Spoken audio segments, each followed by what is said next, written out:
Hello and welcome to Bud Light's Prediction Amongst Friends. I'm your host, Hans Heiser. Hard to believe it's week 10, 9 weeks in the books. November is here in college football playoffs. Polls have already come out. The Georgia Bulldogs find themselves sitting atop, followed by, that's right, number 2, Alabama Crimson Tide. It's way too early. Just ask Nick Saban and Coach Smart what they think about these polls so far. And we got a lot to get to today, so I'm not going to waste any more of your time. Let's jump out to our friend Alex Martin Smith via satellite in Nash Vegas. There he is, brother. Good to see you, man. Yeah, good to see you too, Hans. Thanks for having me back for another week. Well, I believe contractually we need to do this on a week-to-week basis. I'm not trying to get rid of you. You're irreplaceable to the program, but it's always a pleasure to have you. Crazy week of football last week, man. Georgia, Florida. We figured Georgia was going to blow doors on them. We both picked Georgia, but 21 points in the first 6-7 minutes of the game. The game was over before it even started, and at the end of the day, or the next morning rather, Florida was looking for a head coach. Yeah, I think they're going to land a pretty good one. There's a great selection available of people that they can call up or get in for interviews and nail down a contract. But yeah, it's a tough way to get to this point. I mean, you lose 42-7 against your rival in a neutral field. It's just been a disaster of a season, pretty much since the get-go with that credit card fraud scandal. I was talking to some radio people this week, and they're saying, could you have ever imagined that McElwain was going to be the first guy on the chopping block across the conference? I think you probably would have won a decent amount of money if you picked McElwain in that pool at the beginning of the season. There's so many interesting subplots that go into this thing. Obviously, the story about the death threats. There's a story about Steve Spurrier reaching out to him, offering some ideas about the offense where he said thanks but no thanks, which you got to imagine was probably frowned upon by the administration down there. You have the new athletic director. You have the new early signing period, which you have to think would play into hands with getting rid of a coach mid-season like this. So there was a lot that went into it, but at the end of the day, Florida, they end up getting blown out in a rivalry game. That's never good for business. And now they find themselves going on the road, taking on Mizzou as an underdog. We'll break down that game here in just a minute. But we had a couple other big games last week. Tennessee still winless in the conference. Kentucky getting it done. Butch Jones, are you a little surprised that he's still the head coach? It doesn't really surprise me because I feel like this whole process, the last year or so, with them deciding Jones' future, none of it has made a lot of sense. So I'm not just surprised. I think fans have a right to be disappointed in how this is shaken out, especially now that Florida has a little bit of a jump on the market. Even though a lot of this stuff goes on behind closed doors before public decisions are made to hire or fire people. But from a PR perspective, it seems to still sort of be a little bit of a disaster for Tennessee, and that might culminate in a poor showing this Saturday in Knoxville against Southern Miss. I'm not sure how many fans are going to be there, but there certainly seems to be the threat of a half-empty stadium or a 3/4 full stadium, and that's not where the administration wants to be at all. Yeah, the good news, if you're Kentucky, you're 6-2. You got some very winnable ball games down the stretch. You throw a bowl win in there, a chance at a 10-win season. I mean, who knows for Kentucky? Coach Stoops, he's done a tremendous job incrementally every season, getting better and better. And last but not least, we need to touch on what happened to Texas A&M, Mississippi State. We both thought it was a little interesting. Mississippi State was favored in this football game. It would have been nice if Texas A&M would have actually shown up for this one. Yeah, it certainly would have. I feel like that offense, which was so exciting for a hot minute there, look at the fourth quarter against Alabama, and that was a lot of fun. But, even that A&M offense at Florida, a game they won, they couldn't do much at all. And Mond couldn't find the end zone. If it was like dependent on it this past weekend, that was very frustrating to watch. So I think A&M is trending in the wrong direction a little bit right now. And in this game, that past weekend, they really can't figure out Nick Fitzgerald. He got him last year, got him this year, and as of now, it seems really unlikely that Kevin Sumlin is going to be coaching this team again next fall. Yeah, it might be mutual at this point. But we both go 4-2 last week. Let's take a look at the graphic where we're at for the season. You see, I lost the A&M game, as did you, but Ole Miss, man, a heartbreaker. Arkansas came back, one of the more exciting games you've seen all season long, and then, Vanderbilt comes up a little bit short against South Carolina. But hey, still a lot of football left to be played, and none bigger than one of the biggest matchups in the Southeastern Conference every single season, and that's going to be the showdown in the West, of course, between Nick Saban's former club, the LSU Bayou Bengals, against his current team, Alabama. And both teams have a bye, getting ready for this one. LSU playing with a ton of confidence. They have a lot of momentum. What do you think about LSU's chances going into Bryant-Denny and keeping this one close, Alex? Well, here's what I don't like is Alabama got a little bit of ammunition last night when the College Football Playoff Committee dumped them to number 2. That's really all the leeway you need for Nick Saban to be able to play that card of nobody believed in us. He can rally his team that way. We're saying we're 8-0 and still people don't think we're the best team in the country. And you've also got LSU fans, reportedly sending some pretty nasty messages to at least one Alabama player on social media, and that story's sort of blown up today. And I just feel like to beat Alabama, they have to be a little bit of asleep going into a game. They got to be not really on their toes. And right now, I know it's a rivalry game, number one, so they're probably going to be up for it. But they've also just got a little bit of extra ammunition here from the committee, from some of this silly stuff going on social media. It just seems like they're a team that doesn't need any of that extra push.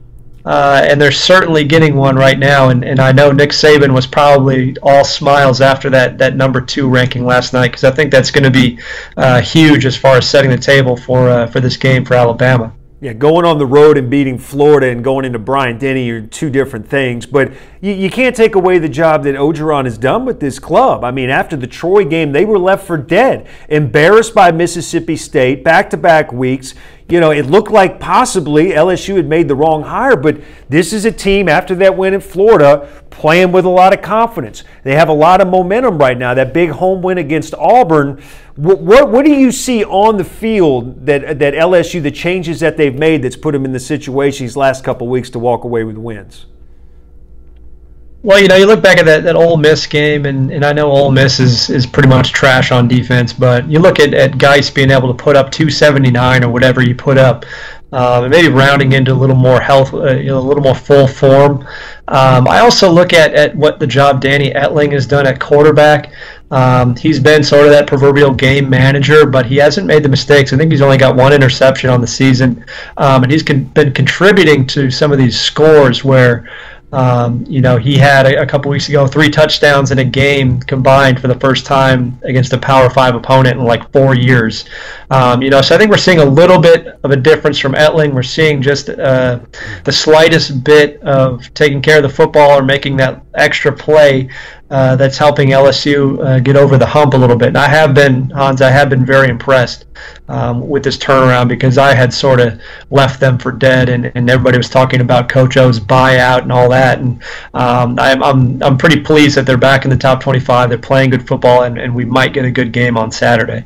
Yeah, I'm glad you mentioned Darius Geis. He seems as healthy as he's been all season. Ole Miss, one of the worst rush defenses in the nation, but he's a guy who that offense, it basically evolves around him. He's got to go, but Alabama defensively, they're not going to let a guy run for 273 yards, much less probably 75 yards. So if Geis isn't the guy offensively, where are the points going to come from LSU?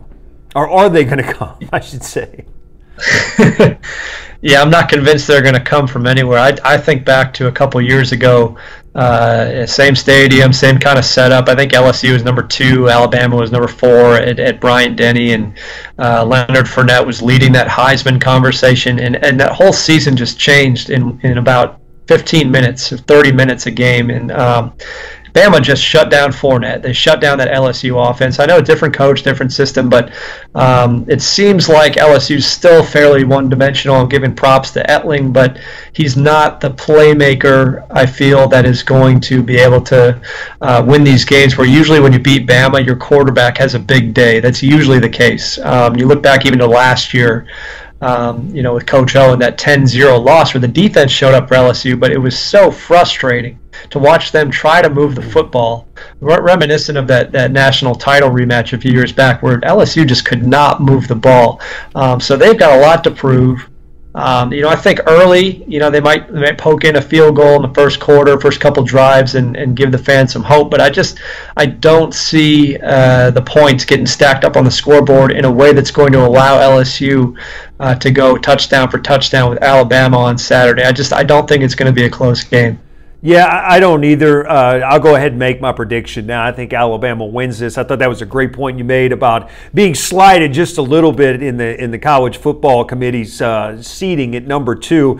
Yeah, it's all semantics at this point, but I honestly believe Alabama comes out tomorrow. They lay the wood on LSU, and that's not an indictment of LSU. I think they're a good football club, and I think that they're going to continue to get better as the season goes on. I think they're moving in the right direction, but this Alabama team, they're on a mission, man. I mean, they have shown no signs of slowing down all season long. Give me Alabama in this one all day. I like them to cover the 22 points as well.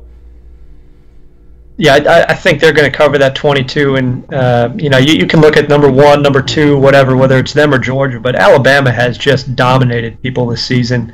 And it's a little bit of an unpopular opinion, but I still give them a lot of credit for that Week 1 win against number 3 Florida State, because they just ruined Florida State's season and knocked out Francois and broke their spirit. And I think it just, it's that Bama effect, and I think that should count for something, without just looking at Florida State now. I think people should go back and look at that Week 1 win, but they've been a dominant football team this year. So there you have it on our Bud Light prediction amongst friends. Both Alex and I are both on board with Alabama. So moving along, do remind you, we are brought to you by Bud Light. Huddle up with your friends and get some ice cold Bud Light, the beer that's famous for friends on game day all season long. Georgia Bulldogs, we talked about them a little bit at the beginning of the program. Number 1 in the college football playoffs. They got to be feeling good about themselves. They're absolutely steamrolling opponents right now. But here's the deal. They still haven't clinched the East yet. A win against South Carolina on Saturday sure will help. They'll be at 3:30 on CBS again. They'll need a little bit of help. Kentucky will need to lose as well. But they bring on a South Carolina team sitting at 6-2. Alex, what does South Carolina have to do in this game just to hang around?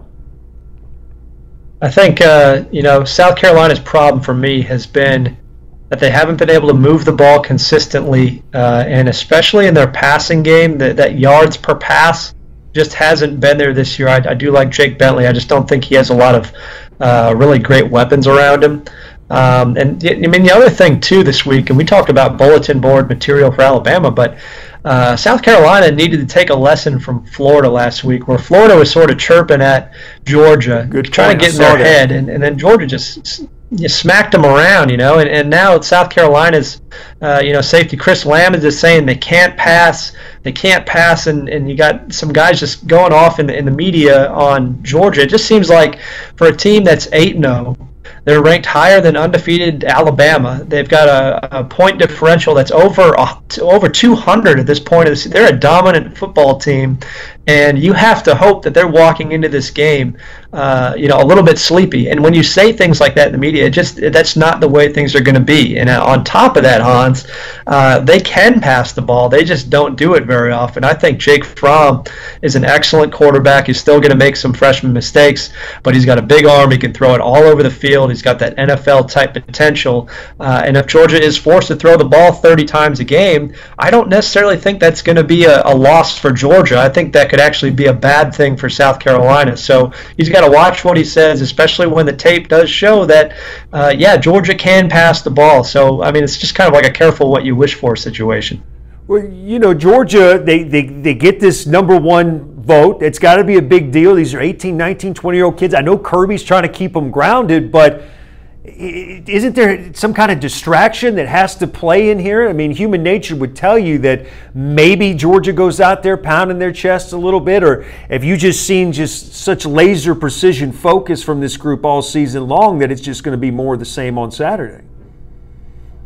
There are these distractions, right? And I remember the first college football playoff poll, and Alabama was sort of like a surprise number 4 a couple of years back, and or maybe that was the second year of the poll. But all these players are sitting around, they're watching it on TV, they're having like little parties to see what's going to happen. They're very much in tune with what gets said about them, what gets written about them. They're searching their name on the internet to find things about them, and I think that definitely plays a part, especially when your head can get a little big when you're as good as Georgia is right now.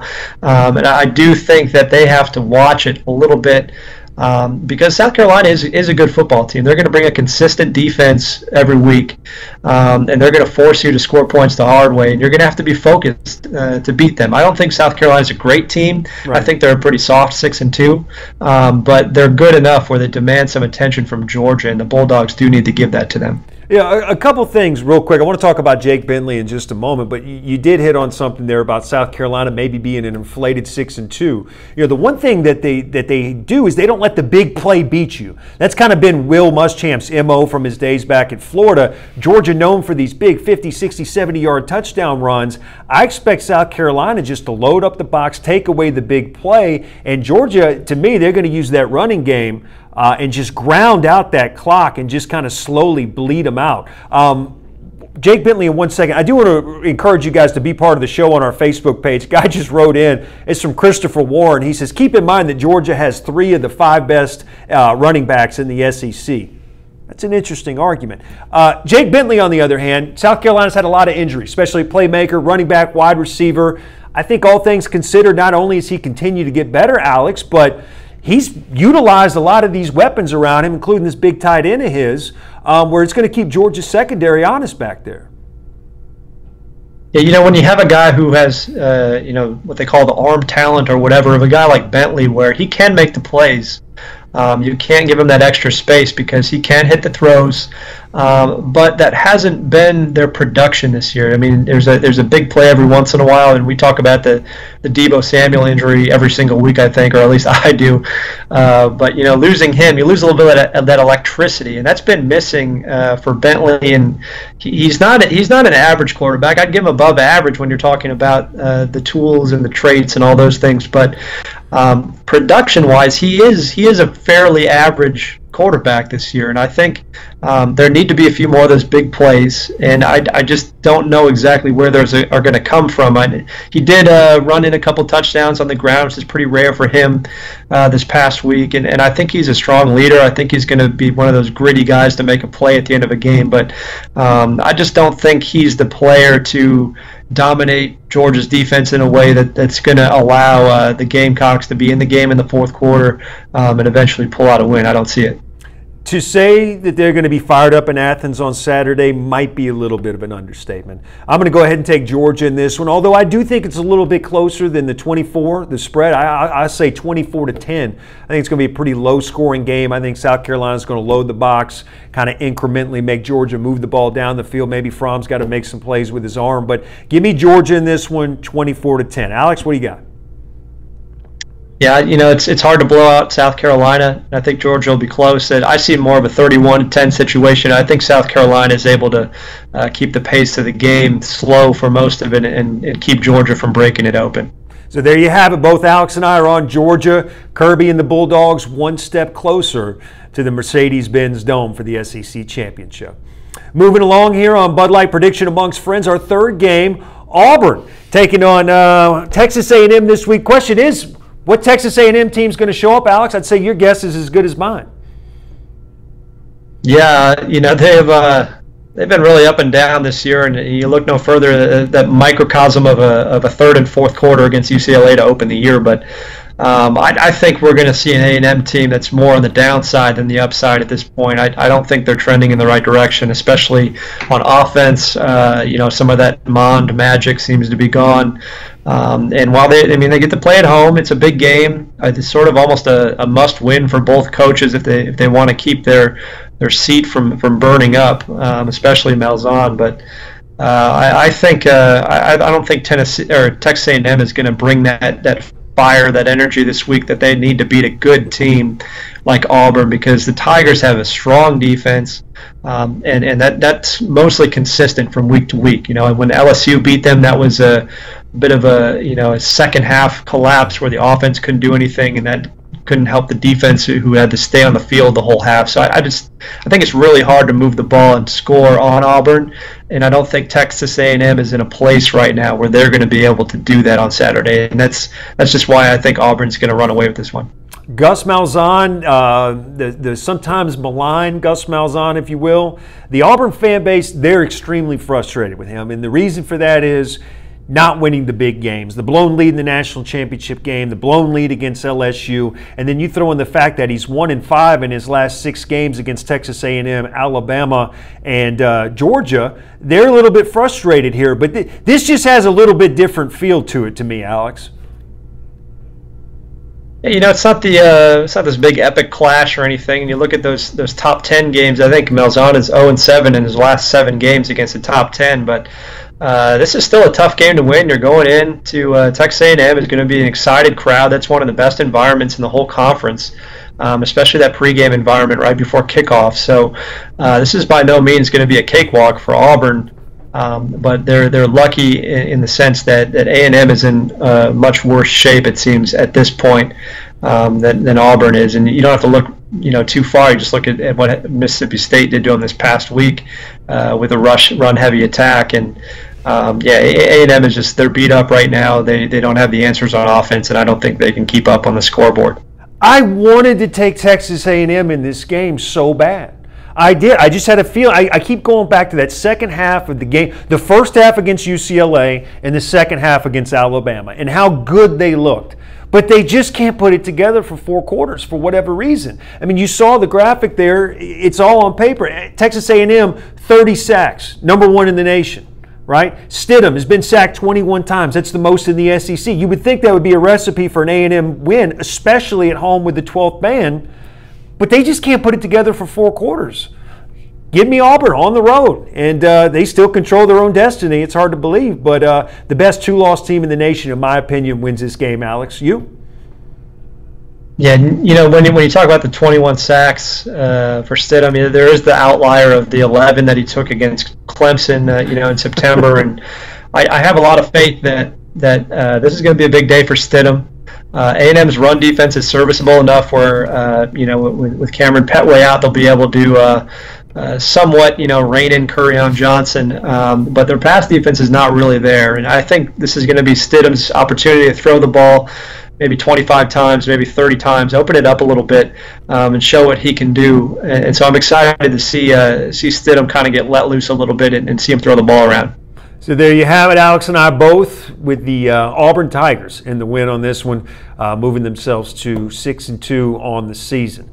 This is Bud Light's prediction amongst friends. Moving along, our next game on the docket today, we got Missouri and Florida. Your Missouri Tigers, 2 in a row on a little bit of a winning streak right now, and they bring in the reeling Florida Gators, who to say they're struggling offensively would be an understatement.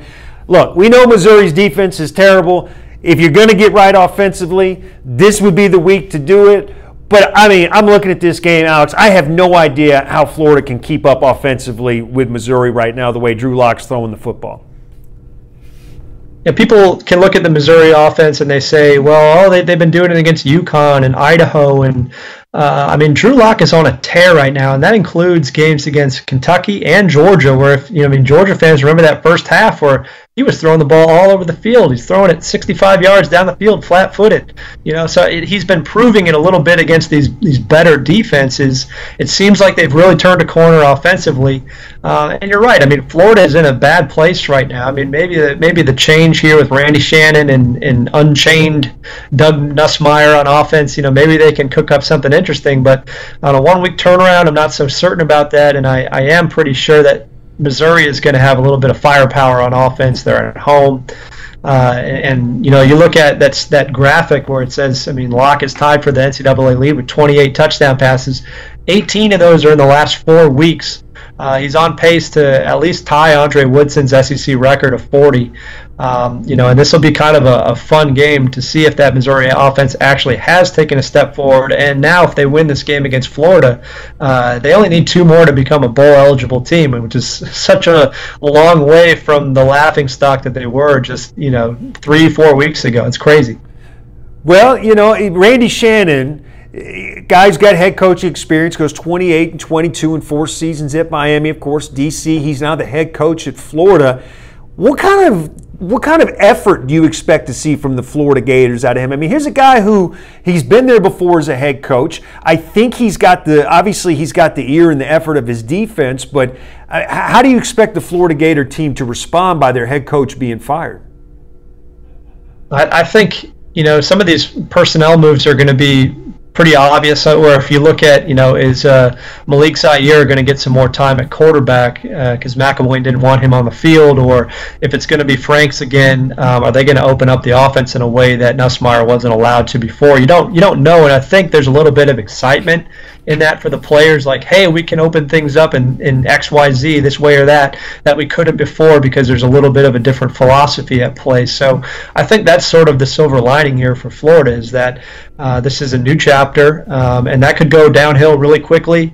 Players might not buy in, but it's also a chance to sort of change the way that things have been over the first half of the season here. And I think that is where the hope lies, is, okay, this is going to be different. And is that going to be a good thing or a bad thing? I just think it's too quick to turn around this weekend and play a really good game, at least offensively, to keep up with Missouri. I don't see it. Yeah, I mean, things have really turned around quickly and gone south for the Florida Gators in such a short amount of time. It's absolutely amazing, really, when you think about it. There's a great piece, by the way, on SEC Country. You go to our Facebook page or go online and check it out, about how Florida does have the pieces in place if they hire the right coach to get things turned around quickly. And I believe that. I really do think they have the pieces, but just not right now. I think going to Missouri, the numbers, the points that they're going to put up, I don't think they can keep up with it. Give me Missouri in this one for their, hold it now, third win in a row, Alex. Third in a row. Yeah, it's. I never thought we'd be saying those words, but I think that's what's about to happen, Hans. I think we're looking at a third straight Missouri win, and this should be one of the more fun games to watch this weekend. It'll be really interesting.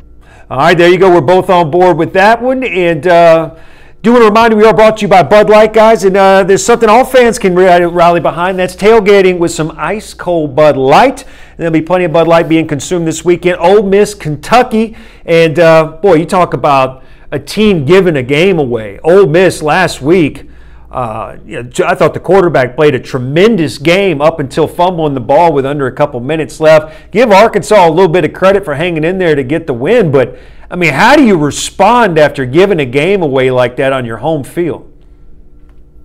I think it's honestly a little bit of a positive, direction that took with that. Even though it was a loss, like, they proved that they could hang in there. They didn't have Shea Patterson on the field, which is a huge question mark. And Jordan Teamo came in and you looked at that number, 444 yards accounted for passing and rushing. I mean, that's pretty good for even for a guy against Arkansas. I mean, for a guy making his first start, that's impressive. So I think there's some positive things that even though you lost and it's disappointing, that's about as close as they've come to knocking off a team in a while this year. And I think the players are able to take that, use it as momentum instead of a big deflating loss. Especially at that quarterback position and offensively, because we weren't sure if they're going to be able to move the ball without Shea, and that was sort of a resounding answer. Even though it was Arkansas, I mean, you put up 38 points.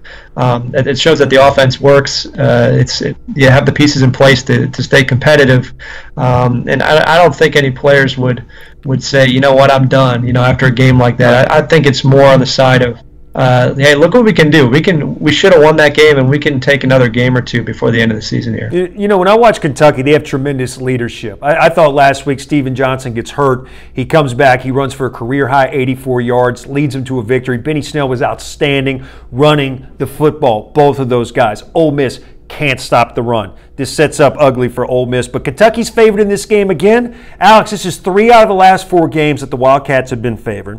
Mark Stoops every year has gotten better and better and better. I mean, could this be a 9, possibly with the bowl win, 10-win football team? Yeah, I've liked the way that Kentucky's played this year, and they're like South Carolina, where they're just a solid football team. They mostly show up to play, and they'll play a competitive game. They should walk off with a win against Ole Miss this weekend. I don't think it should be a particularly close game for them. I think it should win by at least 10, and that gives them plenty of momentum heading into the rest of November here, and you look at even the end of the schedule where, at the beginning of the year you'd say, well, Louisville, that's a lost cause, that'll be a tough game or whatever. They beat them last year, and this year they're probably going to be favored in that game if Louisville keeps playing the way that they've been playing. So I think certainly you could look at that 8-9 win range and say, yeah, we can do that. This could be a team that is on the outskirts of that big bowl game talk at the end of the year if they're able to win out or maybe lose one more. It's not quite basketball season yet in Lexington. I think the football team has deserved the attention that it's gotten and the attention that it should continue to get here before basketball officially tips off. It's amazing how the scandal on the basketball side of things seems to have, affected the football play of the Louisville Cardinals as well. Somehow that seemed to happen. I touched on it earlier. Kentucky's running the football incredibly right now. Their offensive line's the strength of this team. Ole Miss cannot stop the run. They're like one of the top 5 worst rushing defenses in the nation. Kentucky's favored in this one. Give me Kentucky for the win in this. Alex, how you feel? Yeah, Kentucky's going to win this one. You go back to that Facebook comment about Georgia having 3 of the 5 best running backs in the league. And, Benny Snell is a pretty good running back for Kentucky. People that don't know his name, I think he's going to run all over Ole Miss, put up one of those, crooked numbers on them, and it should be a pretty fun day for Kentucky fans. I don't think it should be a close one. So we're both on board with Kentucky there. Those are our Bud Light predictions. Don't forget, guys, Bud Light, we don't just brew beer. We brew beer for friends. All right, 4 other matchups, a little bit smaller in stature, but we're on the different side of one of these, and that'd be the first one we're going to talk about, Tennessee and Southern Miss. You like Southern Miss in this game. Why? Just because Tennessee's a dumpster fire? Yeah, it doesn't take too much explanation, Hans, but Southern Miss, they're a good football team. They're not great, or even as good as they have been in recent years, but they do have the pieces to pull off an upset here. And Tennessee is just like, they're in this limbo right now, man, where the players don't know what to expect, the public doesn't know what to expect. The AD seems to be in denial, while at the same time potentially making calls to future coaches. So I just don't think this is a good situation for Tennessee. Fans are talking about emptying Neyland, and Southern Miss is a good enough program where they can take advantage of this. This is not a pushover team. I think they're going to walk in and they're going to steal the win from the Vols. Now, Alex is going to go with Southern Miss in this one. I'm going to go with Tennessee just by the law of averages. They've got to find a way to win a game. It's not a conference game, which is good for them. Maybe they'll have a little bit better chance of that. But I just think at some point, I thought Garantano last week made some great throws. I thought that he showed some improvement. Defensively, they kind of are what they are, but this is the kind of game that you have to find a way to win. Just for bleeps and giggles, give me Tennessee in this one. So we're split. For a change, we're split on one. That's our Bud Light prediction for Tennessee and Southern Miss. Moving along, we also have Mississippi State this week taking on UMass. UMass winners of, you see it right there, they won 2 in a row after starting off 0-6.